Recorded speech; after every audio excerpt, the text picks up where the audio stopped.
సాధించాలనుకున్నది ఎప్పటికీ సాధ్యం కాదని నాకు తెలిసిపోయింది స్వామి.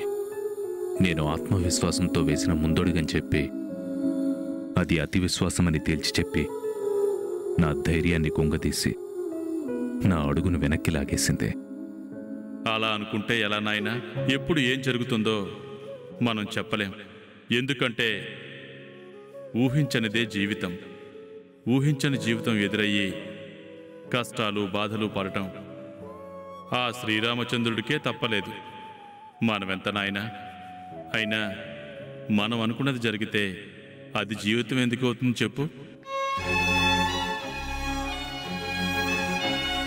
మీ మాటల్లో ఏదో మహత్యం ఉంది స్వామి. ఎంత చెప్పినా వినాలనిపిస్తుంది. క్షమించండి స్వామి, మీ మాటలు వింటూ మీరెందుకొచ్చారో అడగలేదు. ఇంతకీ మీరెందుకొచ్చారు స్వామి? నువ్విన్ని బాధల్లో ఉంటే నిన్ను సహాయం అడగడం భావ్యం కాదేమో నాయనా. నన్ను క్షమించండి స్వామి. నన్ను సహాయం అడగడానికి మీరొస్తే నా బాధలు మీకు చెప్పి మిమ్మల్ని సహాయం అడగకుండా చేశాను. చెప్పండి స్వామి, మీకే సహాయం కావాలో? అది ఎలా అడగాలా అని. పర్వాలేదు స్వామి, అడగండి. అంటే నాయనా, ఆ సీతారాముల్ని దర్శించుకుని సేవలు చేసుకోవడానికి కొన్ని రోజులు నేను కొంతమంది భక్తులు భద్రాచలం వెళుతున్నాం. నన్ను నమ్ముకొని ఒక బుడతడు ఉన్నాడు. నేను తిరిగొచ్చేంత వరకు వాణ్ణి ఎక్కడ ఉంచాలో అర్థం కావడం లేదు. నేనేం చేయాలో చెప్పండి. నీ దగ్గరైతే వాడు జాగ్రత్తగా ఉంటాడు.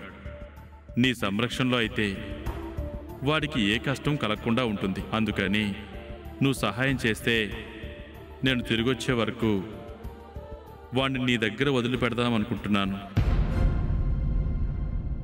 ఇంతకీ ఆ బాబు ఎవరు స్వామి?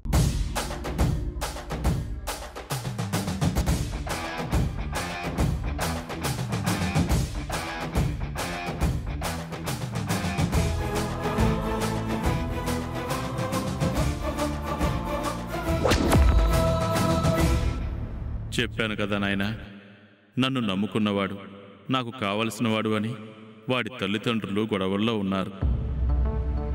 ఎప్పుడు కలుస్తారో తెలియదు. దానివల్ల ఆ చిన్నారి బాధపడుతున్నాడు. నీ దగ్గర ఉంచితే తల్లి పాలన, తండ్రి పాలన అన్నీ వాడికి సిద్ధిస్తాయి. అందుకే నీ దగ్గర ఉంచి వెళదామనుకుంటున్నాను. నువ్వు ఒప్పుకుంటే వాణ్ణి కొన్ని రోజులు నీ దగ్గర ఉంచుతాను. ఇంత పెద్ద ఇంట్లో నేనొక్కనే ఉంటున్నా స్వామి. ఎవరైనా ఉండొచ్చు, ఎన్ని రోజులైనా ఉండొచ్చు. వాణ్ణి తీసుకొచ్చి నా దగ్గర వదిలిపెట్టి వెళ్ళండి. వాడే కాదు, మీరు తిరిగొచ్చిన తర్వాత మీరు కూడా ఇక్కడే ఉండొచ్చు. నాకు తెలుసు నాయనా, నీ మనసు ఎంత గొప్పదో నాకు తెలుసు. కాదు కూడదు చెయ్యను అనేది నీ జీవితంలో లేదు. అవును, రేపు వాణ్ణి తీసుకొచ్చి నీ దగ్గర వదిలిపెట్టొచ్చా? మీ ఇష్టం స్వామి, ఎప్పుడైనా తీసుకురావచ్చు. సంతోషం నాయనా, వెళ్ళొస్తాను. అలాగే స్వామి. జై శ్రీరామ్.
నేను ఆఫీస్కి రాగానే లేచి నిలబడాలని తెలీదా?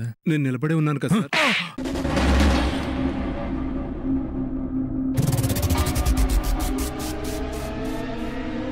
ఏమైంది సార్?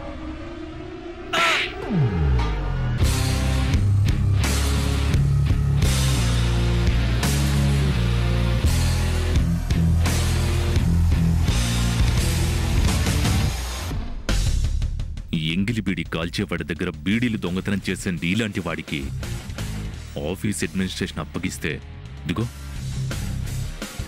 ఇలాగే ఏడుస్తుంది. నేనేం చేశాను సార్? ఏం చేశానంటావేంటి?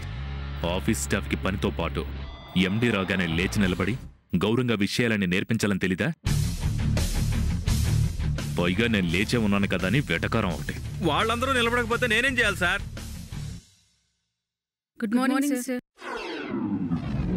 నేను చెప్తే నిలబడటం కాదు, నేను రాగానే అందరూ నిలబడాలి. Got it?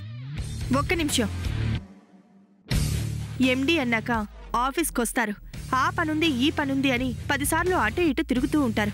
అలా వచ్చిన ప్రతిసారి లేచి నిలబడి మర్యాద ఇవ్వాలంటే టైం అంతా దానికే సరిపోతుంది. ఇంకా పనిచేసే సమయం ఉండదని మీ ఎండి గారికి చెప్పండి రవి గారు. అలాగే మేడం. సార్ ఏంట్రా అలాగే? వచ్చిన ప్రతిసారి లేచి నిలబడాల్సిన అవసరం లేదు. ఉదయాన్నే చిరునవ్వుతో గుడ్ మార్నింగ్ చెప్తే రోజంతా ప్లెజెంట్గా ఉంటుందని చెప్పు. ఏమయ్యా, నువ్వు మేనేజర్ కదా, నా గుడ్ మార్నింగ్ చెప్పాలన్న కామన్ సెన్స్ కూడా నీకు లేదా? Good morning sir. Good morning sir. Good morning మీరు చెప్పడం కాదు, చెప్పాల్సిన వాళ్ళు చెప్పాలి. ఏంట్రా అలా చూస్తున్నావు? గుడ్ మార్నింగ్ చెప్పవా? ఇంటి దగ్గర చెప్పాను కదా సార్. అయితే మాత్రం ఆఫీసులో చెప్పవా? అర్థమైంది sir. Please madam, good morning చెప్పండి, లేకపోతే మా బుగ్గలు బోరెలో ఉబ్బేలా ఉన్నాయి. Good morning. ఇలా చెప్పడం కంటే చెప్పకపోవడం మంచిది. కూర్చోండి.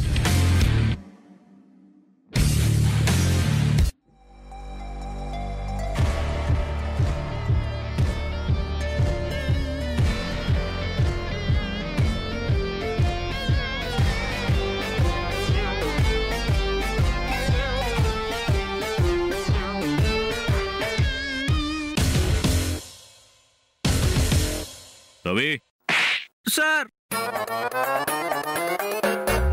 చెంపల మీద చేతులు తీస్తే మాట్లాడుకుందాం. ఈ నెల స్టాఫ్కి శాలరీ ఇవ్వడం ఆలస్యమైంది. ఈ చెక్కులు తీసుకెళ్ళి అందరికి ఇవ్వండి. ఏంటి అలా చూస్తున్నావు? పద.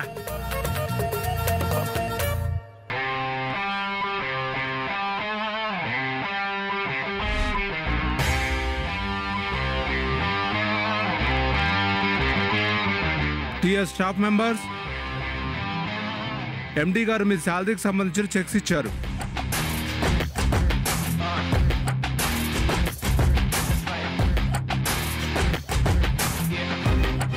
చూసావా అక్క, ఎండి గారు టైంకి శాలరీస్ ఇస్తారని చెప్పానా? నువ్వే అనవసరంగా టెన్షన్ పడ్డావు.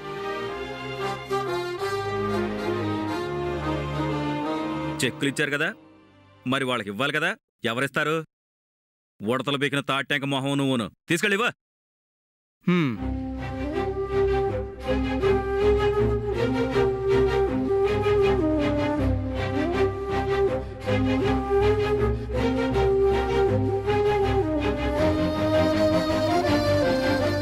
చూడండి. వెయిట్. నీకు నువ్వు సూపర్ అంటూ చెప్పకే అలా. ఇదిగో నీ శాలరీ. ఫుల్ అమౌంట్ ఇవ్వడం కుదరదు. రూపాయా? నీ వాడకం పోగా నీకు మిగిలింది అదే. హే పంతం అనుకోవే పనకోవా.